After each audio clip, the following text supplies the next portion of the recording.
Welcome back, everyone. This is Horror in Air, and I'm your host, Ange. On this channel, I share terrifying mysteries, paranormal encounters, and stories about the forces we don't fully understand. If you've ever had a chilling experience of your own, feel free to share it with me on Instagram, Facebook, or right here in the comment. The story I'm about to tell you tonight isn't just a one-off. Almost 9 different people have experienced this same chilling event on the very same road. It makes you wonder what really lingers out there in the dark. 2 friends, Chris and Daniel, live in Chicago. Chris is the cautious type. He thinks twice before speaking, hates taking unnecessary risks, and avoids crowds. Daniel, on the other hand, is loud, carefree, and always joking. He doesn't believe in the supernatural. Both of them worked for the same insurance company. After the team hit a massive sales target, their boss threw a party and surprised everyone with a bonus and a week-long paid vacation. Daniel instantly had an idea. "Bro, let's take a road trip to Colorado. I've always wanted to see the Rockies." Chris hesitated. He had a bad feeling. A storm had been hitting Colorado for 3 straight days, and his family warned him not to go. But Daniel wouldn't take no for an answer. The friends set off late at night in their second-hand SUV, rain pouring endlessly. Chris kept feeling uneasy. Little things bothered him. A glass slipped and shattered that morning. A black cat ran across his driveway. Someone sneezed just as they left the house. Signs, Chris whispered nervously.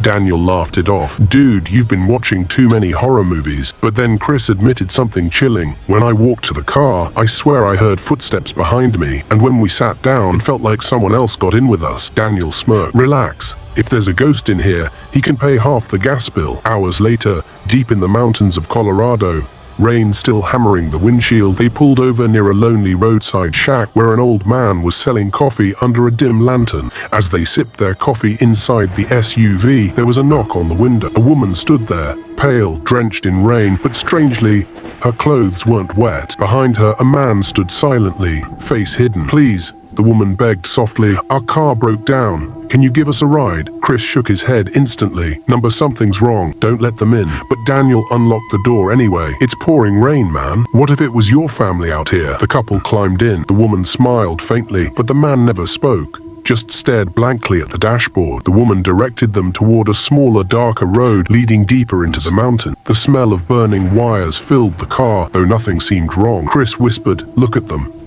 Their clothes aren't wet. We're soaked from walking just 10 feet to the shack. They walked here in the storm. Why aren't they wet?" Daniel's smile faded. "You're right." Then in a chilling voice, the woman said, "Do you know why we know this road so well? Because exactly 10 years ago, right here, we died." Chris froze. What? What do you mean?" The woman's face twisted into something unearthly as she continued, "A speeding car hit us. We screamed for help, but no one came. We both died right here on this road. And now," her voice echoed unnaturally inside the car, "we don't like to travel alone." The man beside her slowly turned his face toward them for the first time, pale, broken, eyes clouded with death. Chris screamed, "Stop the car!" Daniel slammed the brakes.